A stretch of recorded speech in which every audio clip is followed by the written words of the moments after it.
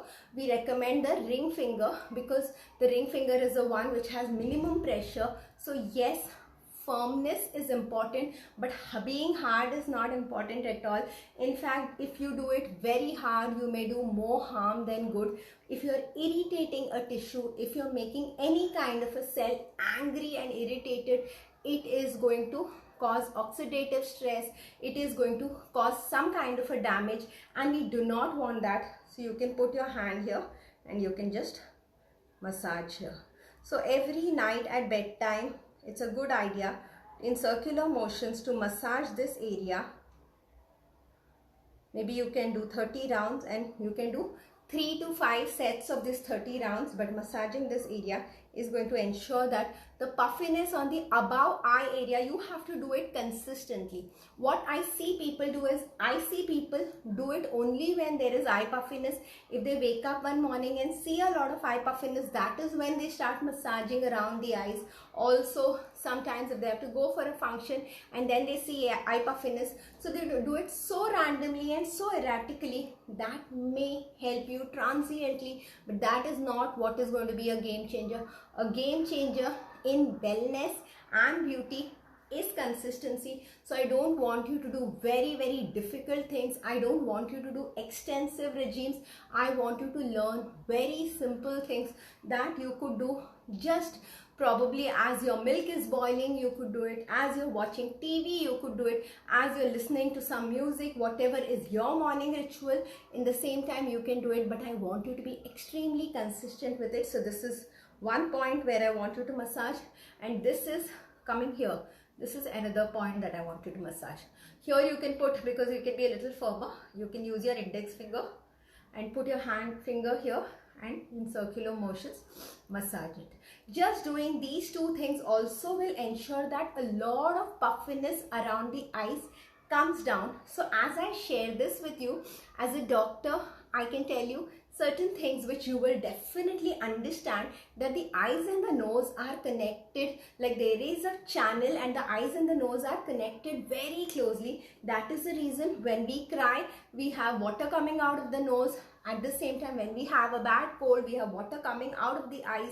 So this point of course is important, but this point is equally important. Here I would like to tell you that one of the reasons people have a lot of dark circles, a lot of eye bags, a lot of lines under the eyes is that when their eyes nasolacrimal duct, let's not get into the technical names, the duct that is between the nose and the eyes, when that gets choked or that gets blocked, then there is a problem with the lymphatic drainage, there is a problem with the oxygenation and the circulation. So it's a very, very good idea that if you have something like a tendency to cold and cough, a tendency to sneezing too much, a tendency to having this bouts of cold and sneezing, instead of rubbing your nose and rubbing your eyes and being very rough and harsh with it, you should go for regular steam. So regular steam will also help in having a better area around the eyes for people who are prone to coughs and colds,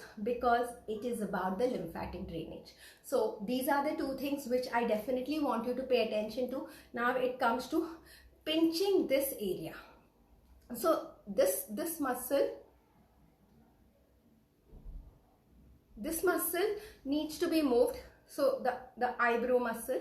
So pinching this area with a firm pressure and gently every day will prevent drooping of the upper lid of the eye. You have heard of the term hooded eyes. So hooded eyes are because this muscle is not holding up, this muscle is falling down, and there is a lot of looseness in this area. So this is a very simple exercise and nobody can go wrong with it. You can just pinch on the eyebrow area, in to out. You can go till the ear area and you can move this area. Again, 1, 2, 3, 4, 5, 6. Go here, massage. 1, 2, 3, 4, 5, 6. Go here, massage. 1, 2, 3, 4. So we could do around 10 repetitions where we kind of pinch this area. There's a firm pinch that you make to this area. You have to feel the pinch, but at the same time you need to just feel comfortable. Then the other exercise I want you to do is just moving this finger around the eyes. Just moving the finger around the eyes is also something which will kind of stimulate the glands, stimulate the circulation around the eyes. So this, because the eyes are a super sensitive area, in fact they are an area which requires some kind of pampering. One, because the skin around the eye area is devoid of sebaceous glands and it is a naturally dry area. And second is all our expressions, even when we smile with our eyes. We blink so much, we squint so much, we are using our eyes so much that just a simple movement around the eyes, you can do it with your middle finger, you can do it with your ring finger, just clockwise and anti-clockwise direction. If you do these 10 movements around the eyes, very, very careful, do not stretch the area, do not use high pressure. Many times using too much pressure around the eyes is going to do more harm than good. Very, very gentle and very, very pampering kind of moments. 10 circular moments around the eyes, 10 here and 10 in the anti-clockwise direction. This is another thing that would help. Now the third thing that could help is, without moving any other muscles of the face, locking the other muscles of the face, just opening your eyes wide open. You open your eyes wide open.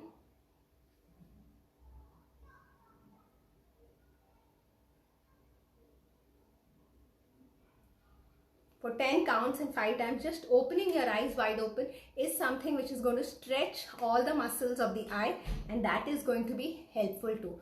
Similarly, without making it very firm, 100 times if you can blink, but this blink has to be very, very gentle.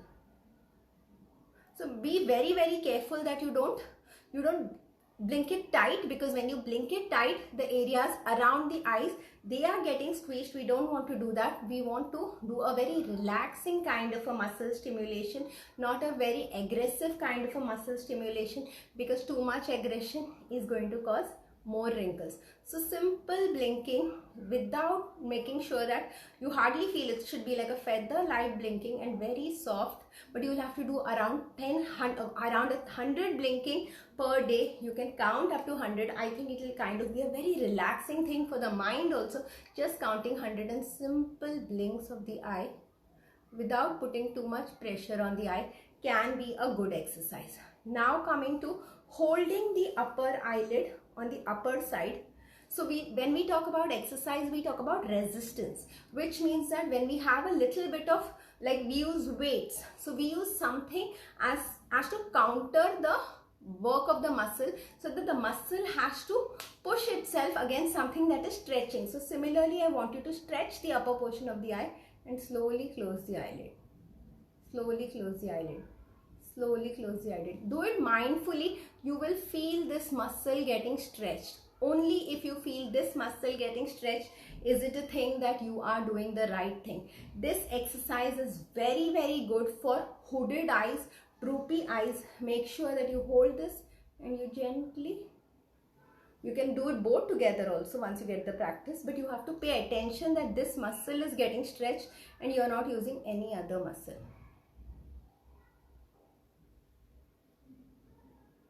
Similarly, putting one finger here, closing your eyes, opening your eyes. Here you try to move the lower lid towards the upper lid.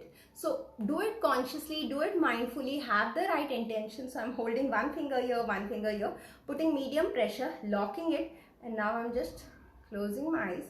As I close my eyes, I'm just making sure that my lower lid is moving upwards and touching my upper lid. I'm not squinting, I'm not making these kind of faces, but very gently I'm just doing a movement which takes my lower lid towards my upper lid. So this portion stretches a little. Once you start doing it mindfully, I would want you to start doing one eye at a time and then move to the other eye, so that you can pay attention and you can feel that muscle moving slightly upward and the slight stretch of the muscle. One more thing that really helps is keeping your finger here and now just blinking.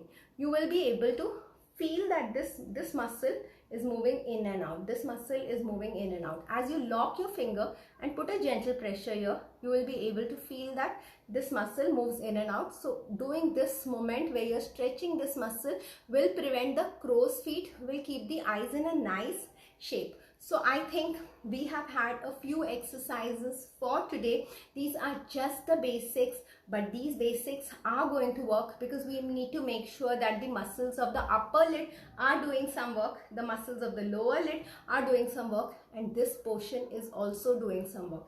Other than this, I strongly recommend collagen supplements because the collagen elastin of the skin undergoes change, and this change makes the area around the eye look very, very sunken and tired. Good quality collagen supplements for 3 months are game changers. Absolutely. I have seen so many people have better looking eyes, more open eyes, more expressive eyes, and one product which is a nutritional supplement, collagen, amino collagen supplements, has really plumped up the skin, and this plumping up the skin with certain lymphatic drainage, with certain muscle exercises, with certain other healthy habits is going to help you. So this Thursday, so today is the 19th of January, on the 21st of January, on my Facebook, my name is Dr. Shweta Iyengar. You can look up me on Facebook. If we aren't already friends on Facebook, I am going to have a Facebook Live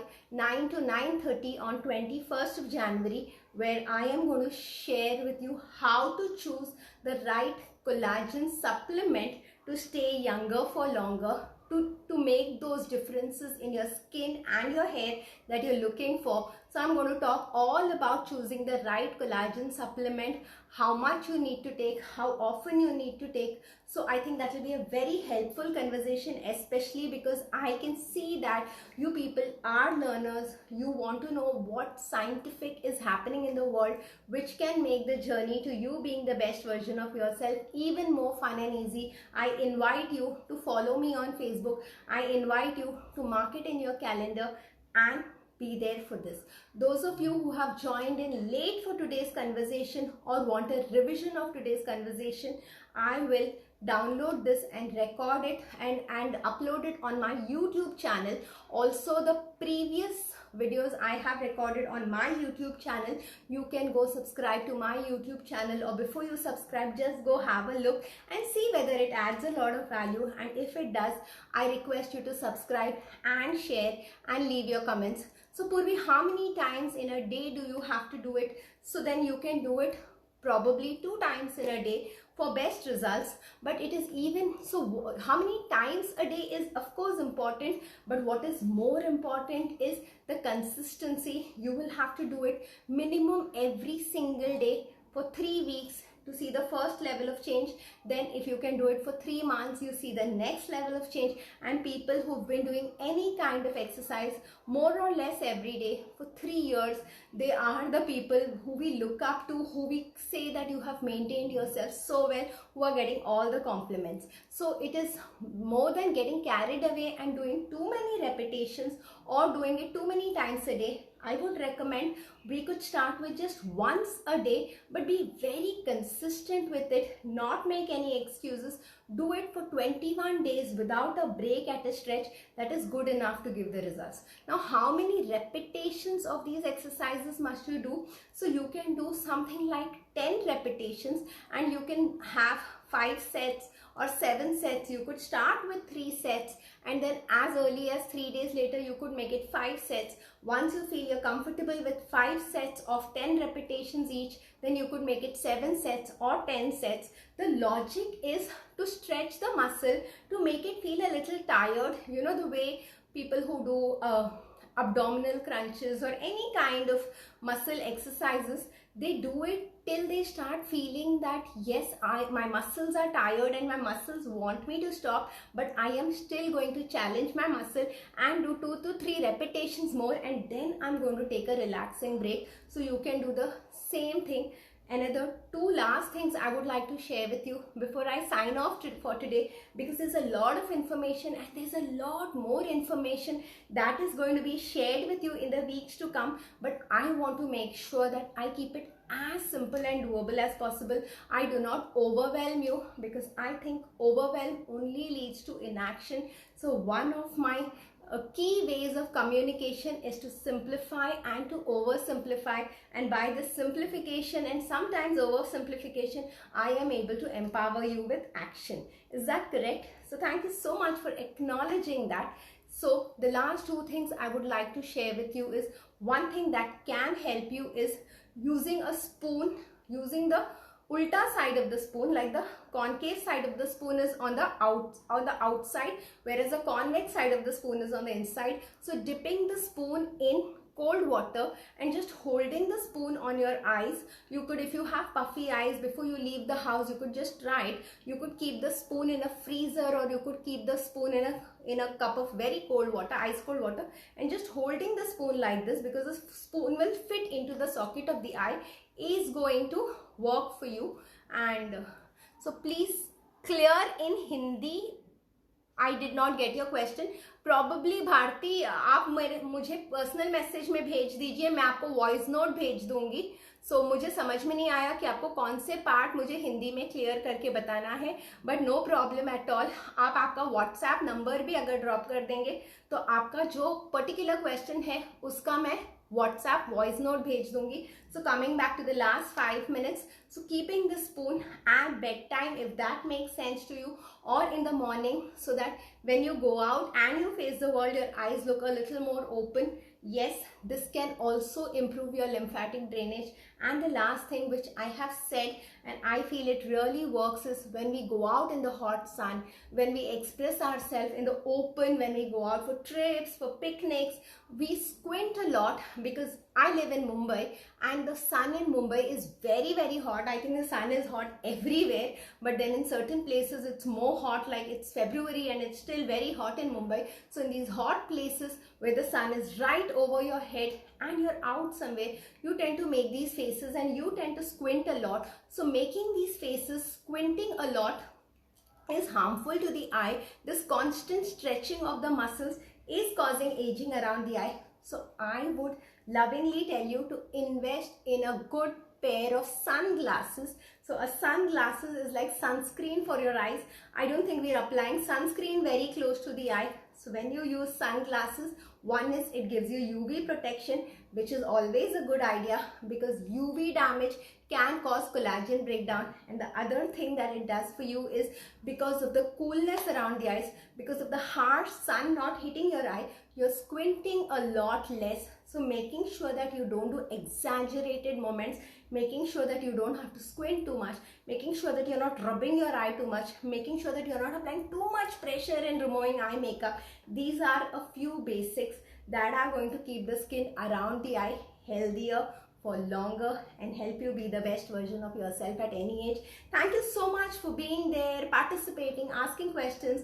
I'm sure this was a very, very good session. More exciting things to come in the coming week. I go live on Instagram every Tuesday at 9 p.m. and I share with you a how-to hack, how to do something and get results that are desirable to you. So I will be telling you what I will be sharing with you next week. But before that, I would love to see you, because the conversation on oral collagen peptides, the superfoods, is going to be amazing for a lot of you. That one step itself is going to change a lot of things in your wellness and your beauty. So see you on Thursday 9 p.m. on Facebook And thank you very much for being here. Have a beautiful night. Bye bye.